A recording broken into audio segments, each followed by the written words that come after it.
pagi nggak boleh lemes. Nanti kalau baru pagi udah lemes gimana kesiannya? Belajar biar semangat.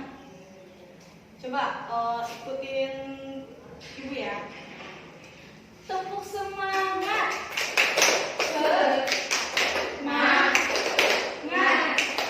Semangat. Oke.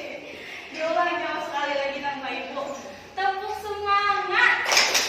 Semangat. Semangat. Oke. Terima kasih. Kita mulai ya belajarnya.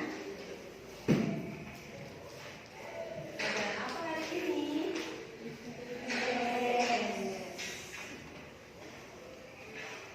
Sebelum dimulai, ibu absen dulu ya.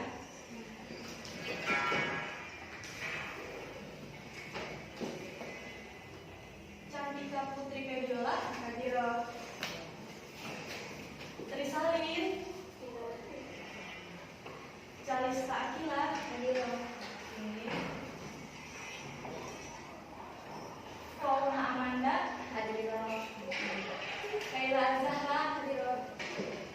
Terus Chalisha Ruby hadir. Fauzia Mandoni hadir. Ada yang masuk? Ada. Siapa aja?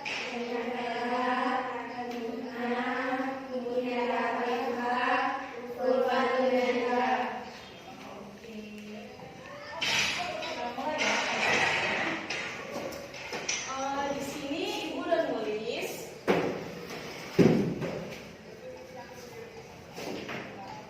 Judulnya bentar.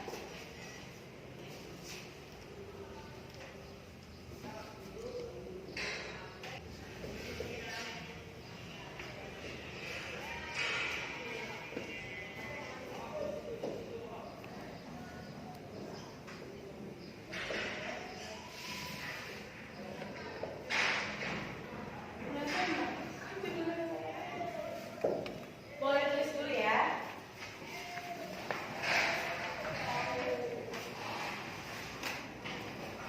Tulis dulu.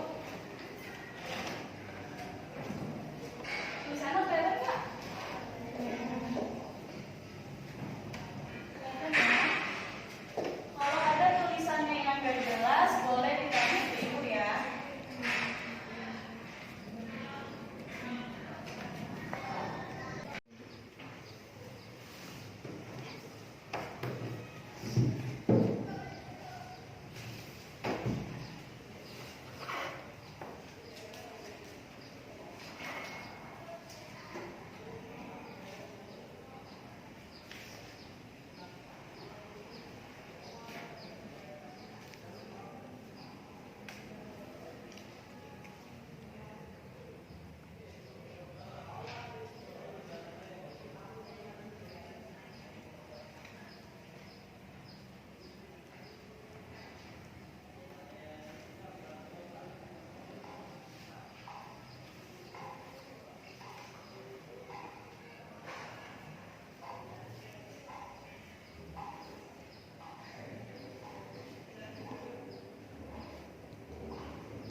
Udah ditulis semuanya?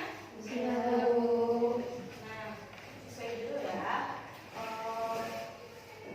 Kita ini kan masuk semester 2. Sebelum semester kemarin kan libur 2 minggu.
Bandung apa ya?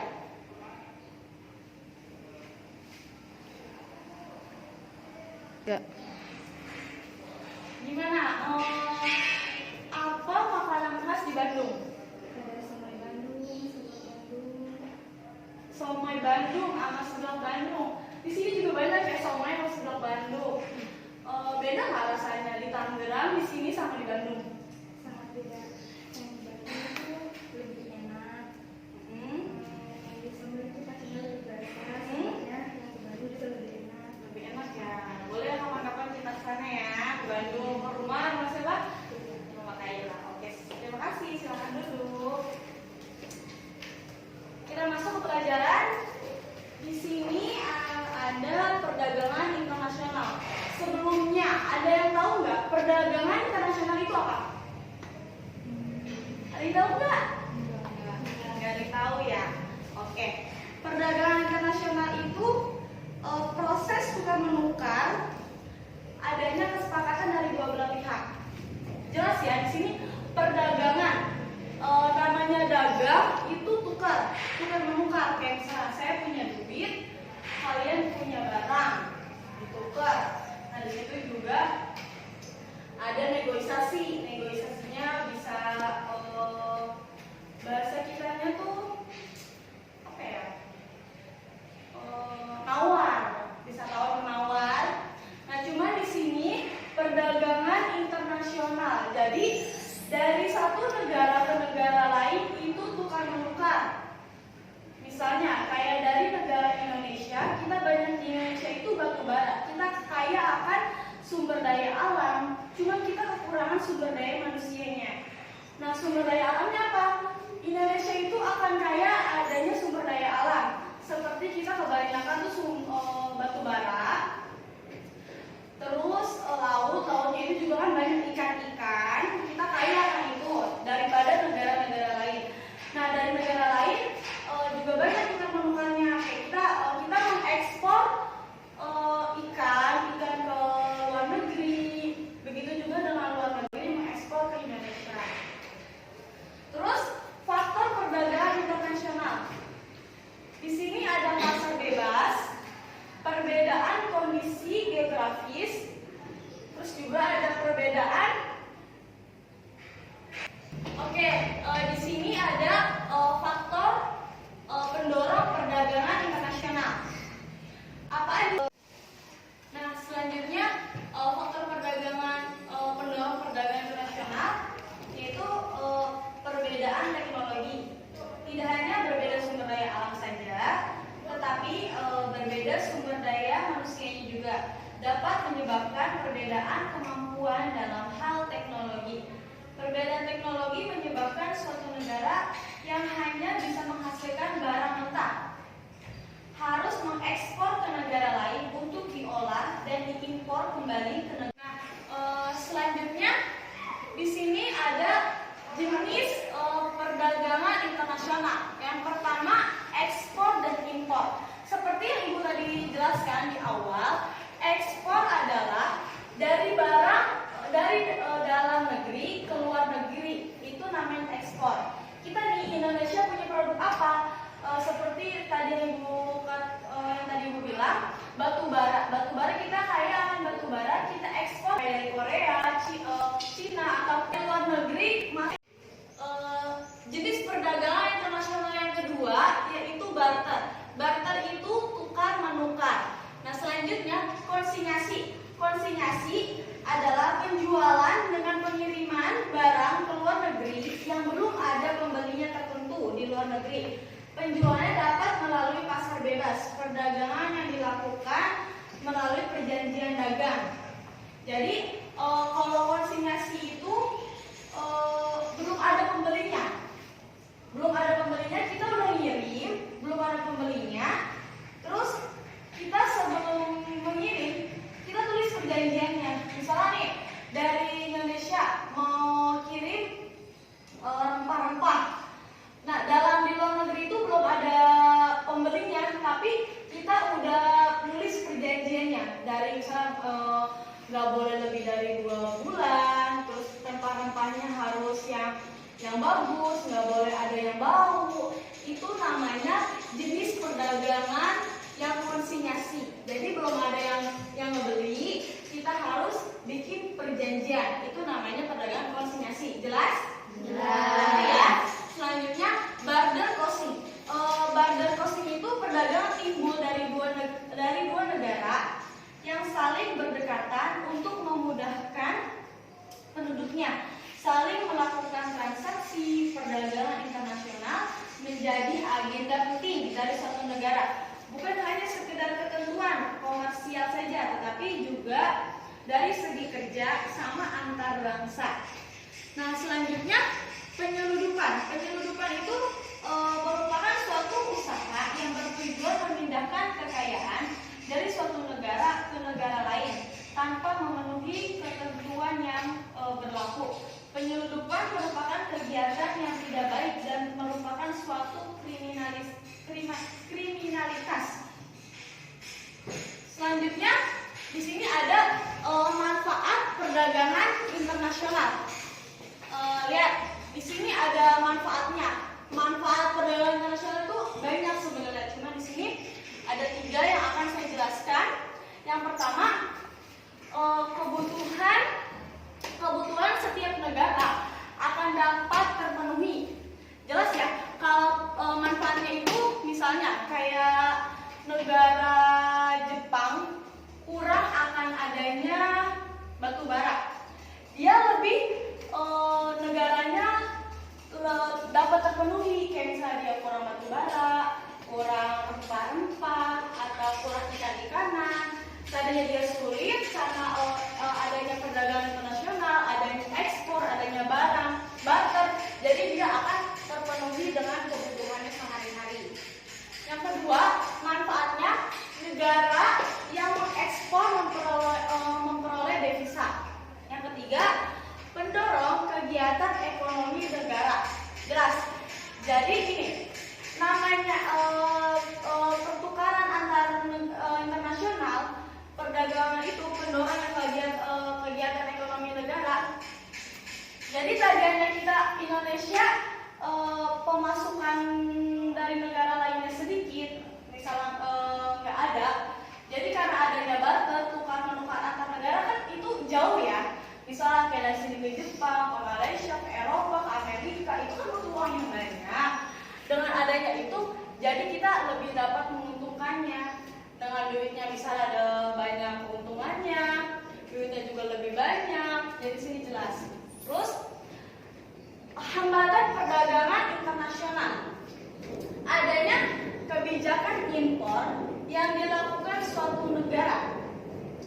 Adanya kebijakan impor yang dilakukan suatu negara. Impor itu apa tadi? Kalau ekspor dari dalam negeri ke luar. Kalau impor dari luar negeri masuk ke dalam. Di sini adanya kebijakan impor yang dilakukan suatu negara. Hambatannya, misalnya ini. Kita Indonesia kaya akan adanya batik, ya kan? Ciri khasnya batik, bajunya tuh ciri khasnya batik. Tapi karena adanya impor, ini kelemahannya ya, hambatannya. Karena adanya impor dari misalnya dari Korea, misalnya baju-baju Korea yang tren-tren masuk ini remaja-remaja sekarang. Jadi batik itu udah jarang dibeli sama warga Indonesia, sama remaja-remaja sekarang. Tadinya misalnya batiknya itu kan batik banyak ya. Misalnya kayak batik, tadinya dia mau beli batik, jadi malah dia beli barang-barang yang dari luar negeri. Terus yang kedua, adanya pengenaan biaya masuk yang tinggi melindungi produksi yang tinggi. Jelas, bisa biaya masuknya, misalnya biaya masuk tinggi melintasi produksi.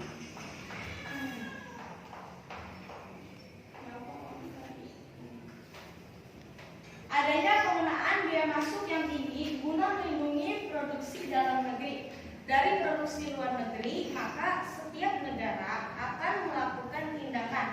Salah satunya adalah dengan mengenakan biaya masuk yang tinggi terhadap produk luar negeri yang masuk ke dalam negeri. Hal ini dapat menghambat perdagangan antar negara. Selanjutnya, adanya perbedaan ketentuan dan peraturan. Setiap negara mempunyai ketentuan dan peraturan tersendiri dalam mengatur perdagangannya dengan negara lain. Tentu saja, ketentuan antar negara satu dengan negara lainnya berbeda. Dapat menghambat perdagangan internasional karena negara mengekspor harus mematuhi kebutuhan yang berlaku di negara mengimpor. Begitu juga sebaliknya. Misalnya, Indonesia sebagai pengekspor tekstil ke Amerika harus mematuhi ketentuan-ketentuan dalam perdagangan yang berlaku di Amerika. Selanjutnya, hambatan perdagangan internasional yaitu proses dan prosedur ekspor impor yang panjang dan lama. Adanya proses dan prosedur ekspor dan impor panjang yang harus dilalui serta banyaknya prasyarat harus terpenuhi oleh eksportir maupun importir dapat menjadi penghambat dalam perdagangan internasional. Selanjutnya lagi, adanya perang yang dialami suatu negara dalam perompak. Terjadinya perang dan keadaan yang kurang aman, baik di barat maupun di laut, dapat menjadi penghambat dalam perdagangan internasional. Seperti terjadinya perang di negara Irak, banyaknya perompak di selatan Malaka, dan adanya konflik di negara lainnya, dapat menghalangi para pelaku dalam perdagangan internasional untuk melakukan transaksi atau pengiriman barang ke negara lain.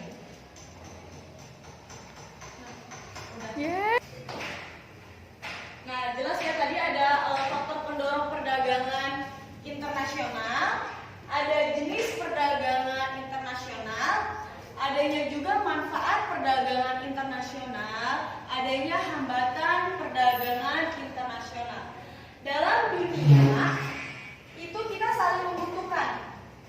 Kayak kita butuh di negara apa, terus dari negara lain juga butuh akan negara Indonesia, maka perdagangan internasional ini yang cocok.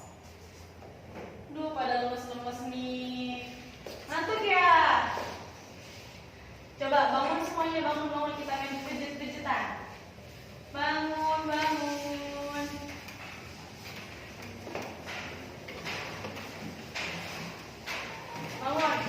Dari belakang ke depan, pegang pundaknya. Belakang ke depan, pegang pundaknya. Nah, ini nggak ada pundaknya, nanti pegang pundak ibu. Ya, pijitannya itu dari 1 sampai 20. Dihitung bareng-bareng. 1, 2, 3, 4, 5, 6, 7, 8, 9,